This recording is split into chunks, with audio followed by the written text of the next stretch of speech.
Hello and welcome. This is Goodisory TX01.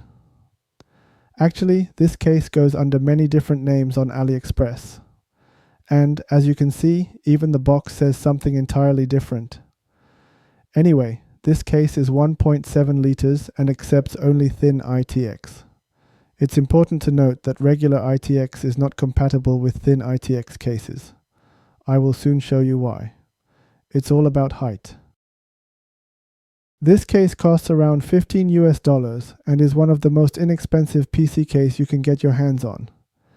It is essentially just a box that is slightly larger than a Thin ITX motherboard itself. It does allow a 2.5-inch hard drive or SSD as long as it's the thin kind. You must also use a Pico power supply or a motherboard that takes DC power directly.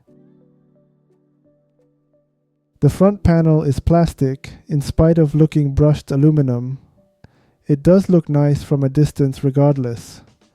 The case itself doesn't have much to talk about because it is, as mentioned earlier, essentially just a box that is a tad larger than a motherboard itself.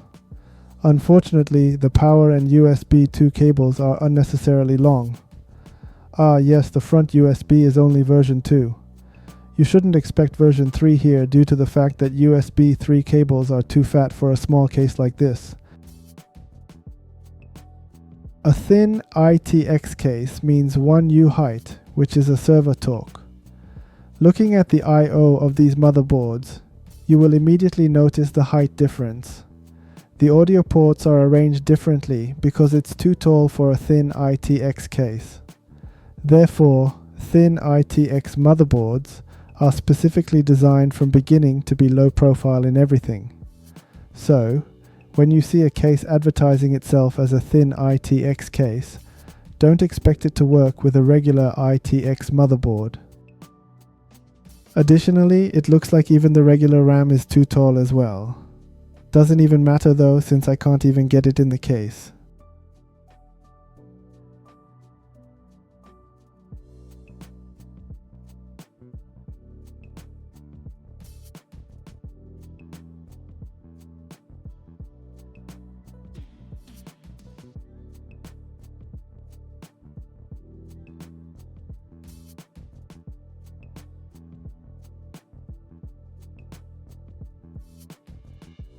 This is the finished build, which took 3 to 5 minutes top.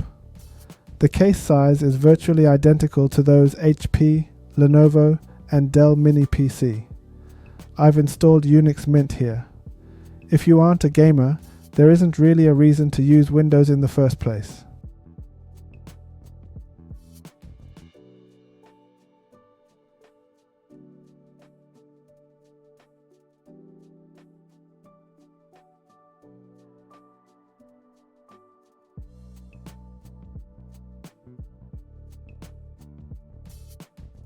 The most important bit about building a book-sized PC is choosing your Thin ITX motherboard wisely.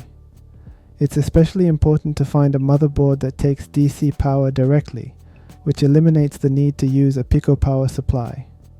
The less cable you have to use, the better. Alibaba is a better place to find such motherboards than AliExpress, in my opinion, because the former specializes in industrial stuff, while the latter sells common items. Anyway, that's it for this video, and thank you for watching.